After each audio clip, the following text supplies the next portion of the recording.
আমাদের বিদায় নেয়া প্রধান উপদেষ্টা প্রফেসর ইউনূস, বিশ্ববরেণ্য প্রফেসর ইউনূস, পৃথিবীতে তার অনেক নাম ডাক। এই সামাজিক ব্যবসা, যেটাকে আমরা গ্রামীণ ব্যাংকের লোন নেওয়া, সুদ দেওয়া, এটাকে বুঝি। বাংলাদেশে বহুকাল ধরে প্রফেসর ইউনূসের একটা সমালোচনা ছিল এবং ওয়াজে আমরা প্রতিনিয়ত শুনেছিলাম সুদখোর ইউনূস এভাবে বলতে। কিন্তু তার শাসনামলের 1.5 বছরে ওয়াজে এই ধরনের কথা আর শোনা যায়নি। ওয়াজিরাও নিজেদের সুযোগ সন্ধানী হিসেবে প্রমাণিত করতে এই ধরনের ওয়াজ করেননি, বরং প্রফেসর ইউনূসের দীর্ঘমেয়াদী ক্ষমতা কামনা করেছেন, নির্বাচন যেন না হয় সেই জন্য আল্লাহর দরবারে দোয়া করেছেন। প্রফেসর ইউনূসের একটা কমন বাণী ছিল, সেটা হচ্ছে দারিদ্র্যকে তিনি জাদুঘরে পাঠাবেন। দারিদ্র্যকে জাদুঘরে পাঠাতে চাওয়া প্রফেসর ইউনূসই দেখা গেল বাংলাদেশে চরম দারিদ্রতা বাড়িয়ে তিনি দেশ থেকে বিদায় হলেন। দেশ থেকে মানে দায়িত্ব থেকে। দেশ থেকে তিনি এখনো গিয়েছেন কিনা সেটা নিশ্চিত নয়। গণমাধ্যম বলছে যে দারিদ্র্যকে জাদুঘরে পাঠানো তো অনেক দূরের কথা, তার আমলেই বাংলাদেশে ইতিহাসের সব থেকে বেশি দরিদ্রের সংখ্যা বেড়েছে। চলুন এই ভয়াবহ তথ্যটা নিয়ে আলোচনা করে বোঝার চেষ্টা করে যে প্রফেসর ইউনূস মেটিকুলাস ডিজাইনে বাংলাদেশের দরিদ্র সংখ্যা কিভাবে বাড়িয়ে দিলেন। থাকবেন পলিটিক্স টিভির নিয়মিত আয়োজনে।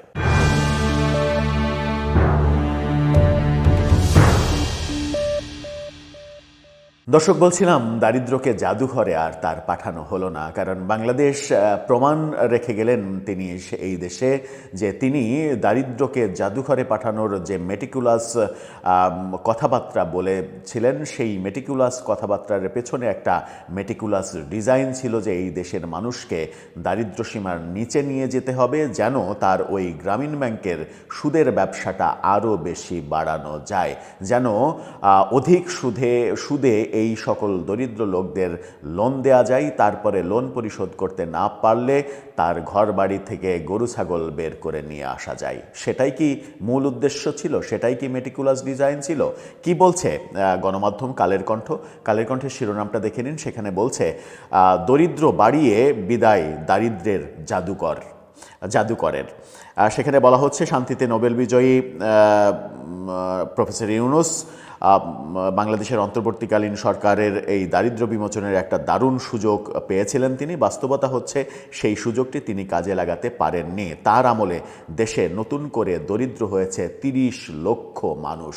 চিন্তা করা যায়, 30 লক্ষ মানুষ নতুন করে দরিদ্র হয়েছে বাংলাদেশে।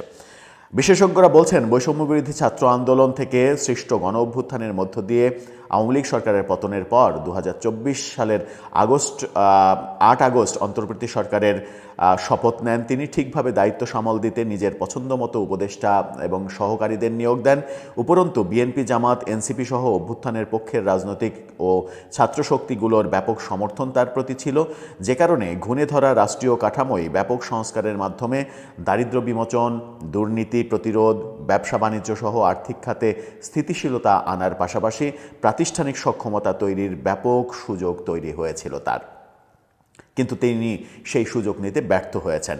বিশিষ্ট অর্থনীতিবিদ, জাহাঙ্গীরনগর বিশ্ববিদ্যালয়ের সাবেক ভিসি প্রফেসর আব্দুল বায়েস তিনি বলেছেন, তিনি একজন অর্থনীতিবিদ হিসেবে সরকারের দায়িত্ব নেওয়ার পর দেশের মানুষের প্রত্যাশা ছিল বিপর্যস্ত অর্থনীতি ঘুরে দাঁড়াবে, অথচ তার সময়ে অর্থনীতি মুখ থুবড়ে পড়েছে। প্রবাসী আয় ও রিজার্ভ বৃদ্ধি ছাড়া অর্থনীতির সব সূচকই ছিল নিম্নমুখী। ব্যবসা বাণিজ্যের অবস্থা আস্থার সংকট ছিল, শিল্প কারখানাগুলোর উৎপাদন নিম্নমুখী ছিল, না ছিল কোনো নতুন উদ্যোগ, না এসেছে দেশি বিদেশি কোনো বিনিয়োগ। অথচ বিনিয়োগের জন্য একজন আশিক চৌধুরীকে তিনি টেনে নিয়ে এসেছিলেন সিঙ্গাপুর থেকে।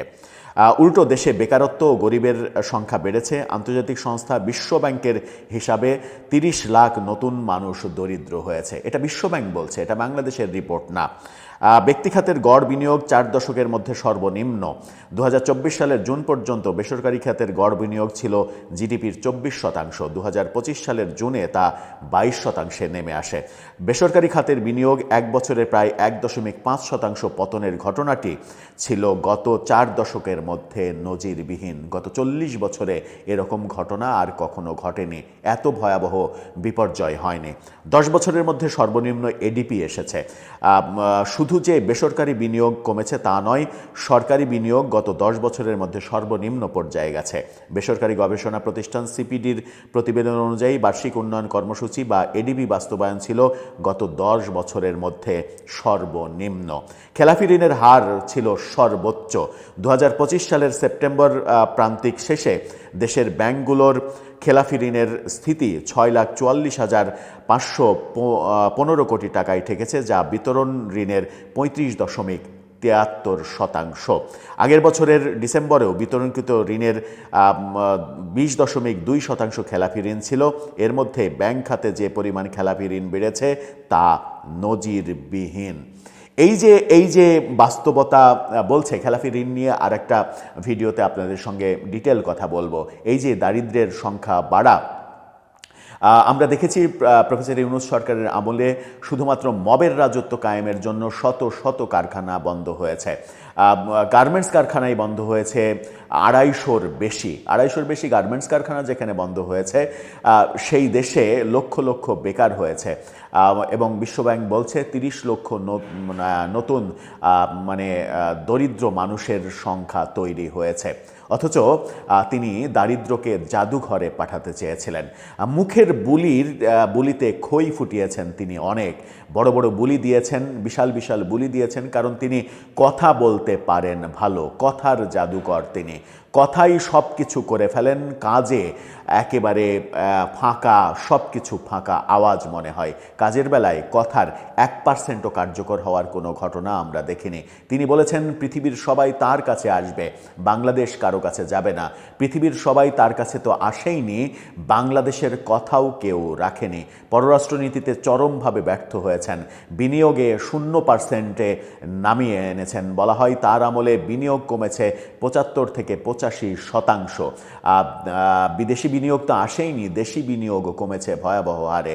এরকম অবস্থার মধ্যে তিনি শুধু সাফল্যের বাণী শুনিয়ে গেছেন, আর মুখে শুধু সংস্কার, বিচার, এই ব্যাপারগুলো মুখে খই ফুটিয়েছেন। কিন্তু যে সংস্কারের কথা তিনি বলেছেন, যে সংস্কার করেছেন, খাতা কলমে করেছেন, কিন্তু সেই সংস্কার তার সরকারই মানেনি। সংস্কারের কোনো পদক্ষেপ তার সরকার মানেনি। এই যে ব্যাপারগুলো, এই যে চরম ব্যর্থতা, এই চরম ব্যর্থতাকে কিভাবে আপনি মূল্যায়ন করবেন? এই ব্যর্থতার পুরস্কার হিসেবে তার কি পাওয়া উচিত? বিনিময়ে তিনি দেশকে বিপদে ফেলে বিনিময়ে তিনি নিজের আখের গুছিয়ে নিয়েছেন। 666 কোটি টাকার কর মওকুফ করেছেন। তার নিজের নামে থাকা একাধিক মামলা সরকারের ক্ষমতা ব্যবহার করে মামলা বাতিল করে নিয়েছেন। তিনি গ্রামীণের বহু কোম্পানির লাইসেন্স দিয়েছেন। গ্রামীণ ফোনকে টেন্ডারবিহীন বিশেষ তরঙ্গ বরাদ্দ দিয়েছেন। গ্রামীণ ইউনিভার্সিটি করেছেন, গ্রামীণের নামে কি করেননি তিনি? গ্রামীণের নামে জনশক্তি রপ্তানির মানব পাচারের নতুন ব্যবসার ফাঁদ পেতেছেন। সব মিলিয়ে তিনি যা করেছেন, গ্রামীণ ব্যাংকের ভয়াবহভাবে গ্রামীণ ব্যাংকের সরকারি মালিকানা 25% থেকে 10%-এ নামিয়ে এনেছেন। সব মিলিয়ে গ্রামীণের জন্য যা করা দরকার করেছেন। অনেকে বলেন যে তাকে এই পদে আসতে যে পরিমাণ বিনিয়োগ করতে হয়েছে, সেই বিনিয়োগটা তিনি সুদে আসলে বহু গুণ বাড়িয়ে ওসুল করে নিয়েছেন। ওসুল করে নিয়ে তিনি বিদায় নিয়েছেন, এবং তিনি এক ধরনের আগেই বিদায় নিলেন এই কারণে যে আরও কিছুদিন থাকলে তিনি চরমভাবে বিপদে পড়ে যেতে পারতেন। সেই কারণেই ছেড়ে দে মা কেঁদে বাঁচি এরকম অবস্থা,